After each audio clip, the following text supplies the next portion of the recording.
Airport भित्र गएर बस्नु चाहिँ धेरै पार्किङ तिर्नुपर्छ अरे नि त। खोइ मामालाई साइरम भन्यौ? खोइ साइरम भन मामालाई।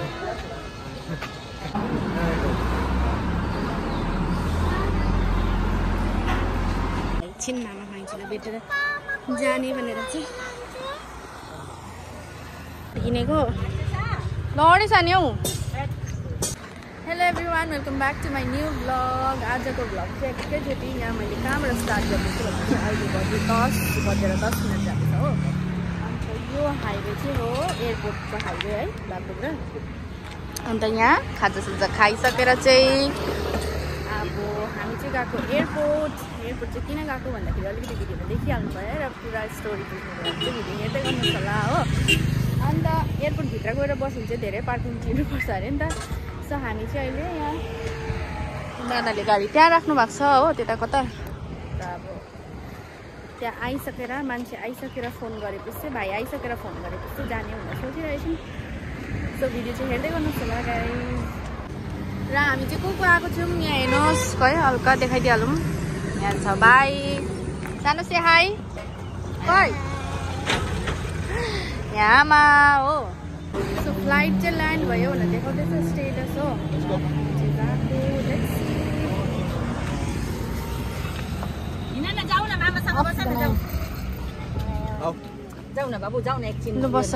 अब आइपुगिहाल्यो बस। सो फाइनली हामी चाहिँ आइपुग्यौँ, तर ढिलो हो। यहाँ मान्छे चाहिँ आएर पनि पर्खिरहेको रहेछ।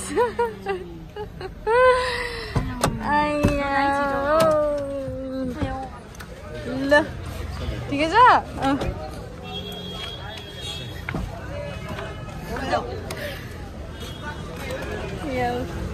दुईजनाको इमोसनल मोमेन्ट हुँदैछ हो। खै मामालाई साइरम भन।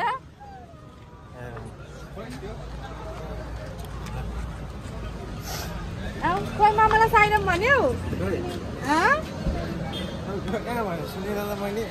खै साइरम भन मामालाई।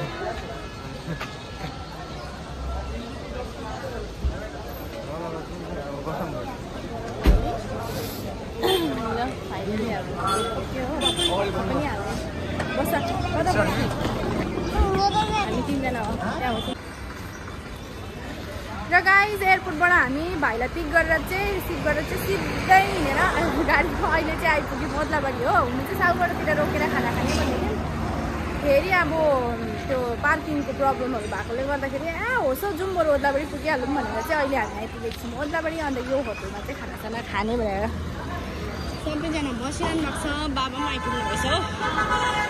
अब यहाँ खाना खाएर चाहिँ घरतिर लाग्ने। यहाँ सबजना खाना खानुलाई रेडी हुँदैछ।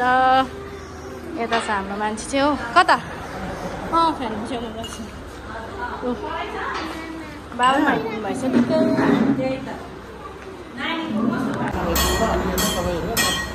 के खाऊँ? म पनि खाँदिनँ भात होस्।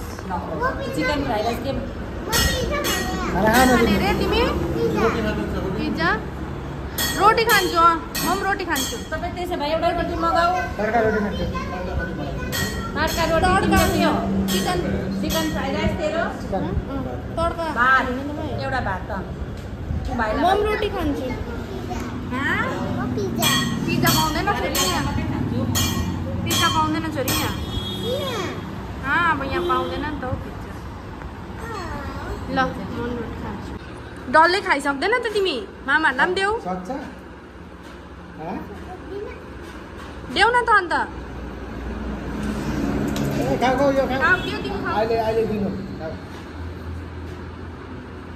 कहिले उता मन खाम अलिकति छोरा छोरा छोरा ल्याउ यहाँ ल्याउ न छोरा सम्झे छोरा।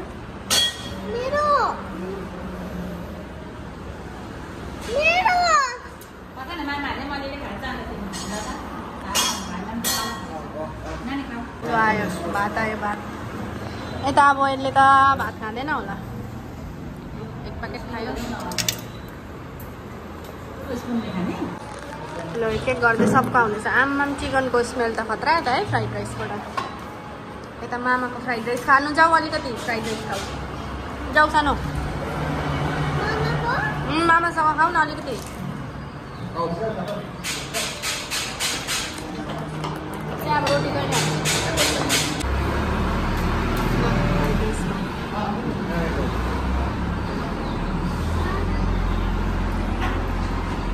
अर्को चेयरमा बस हौ छोरी मामालाई डिस्टर्ब हुन्छ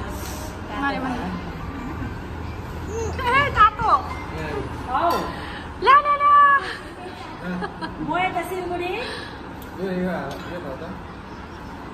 तातो त होला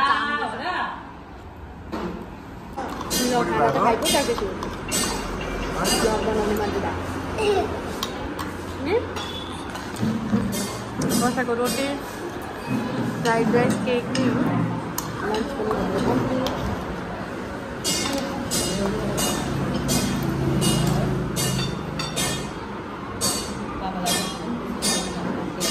त्यही त खानु नभए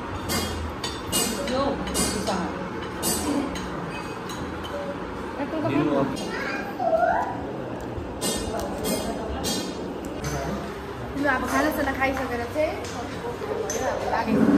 घरतिर हो अब चाहिँ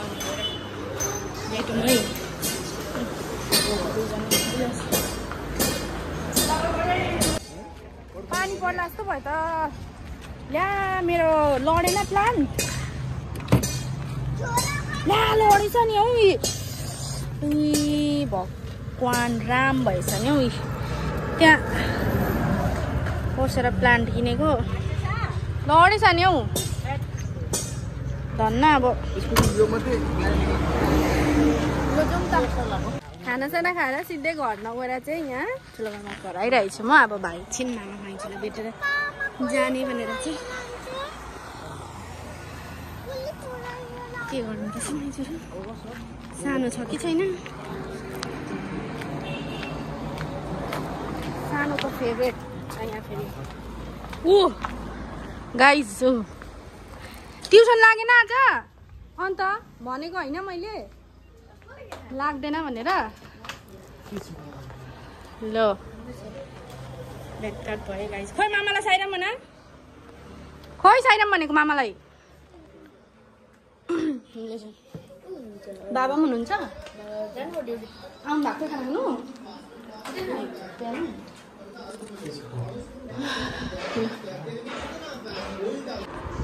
ल ए आज पनि फेरि खाना खानु हुँदो रहेछ ठिकै सानो ए खाना खाँदै थियो